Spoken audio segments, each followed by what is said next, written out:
माझ्या मतदारसंघामध्ये Toranmal national international school आहे आणि त्या स्कूलमध्ये जसं माझ्यासमोर एक व्हिडिओ आला का आमच्या आदिवासी समाजाचे मुले इंटरनॅशनल स्कूल म्हणजे तिथे इतकी मोठी सुविधा करून दिली आहे आणि तरी नदीमध्ये जे मुले पाणी पितात आणि पिताना ते व्हिडिओ माझ्यासमोर आल्यानंतर मी आमचा जो जिल्हा परिषदचे CEO आहे त्याला ताबडतोब फोन लावून सांगितलं की ज्या तिथल्या शाळामधला मुख्याध्यापक असेल जे टीम असेल त्याला ताबडतोब निलंबित करा आणि त्यांच्यावर कारवाई करा। कारण आदिवासींचे मुले जर नदीतले पाणी पिणार आणि आदिवासींसाठी इतकी मोठी नॅशनल स्कूल आहे आणि त्याच्यामध्ये सुविधा असताना त्या सुविधाच्या नावाने फिल्टर पॅनल आहे ते त्याच्या नावाने मागेसुद्धा मी तक्रार केली होती।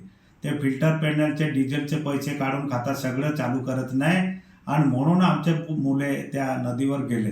असे जर काम चुकारपणा करणारे जो शिक्षक असेल तिथला मुख्याध्यापक असेल तिथे ज्याची जबाबदारी आहे त्यांच्यावर ताबडतोब निलंबित करा आणि कारवाई करा असं मी CEOला आदेश केला।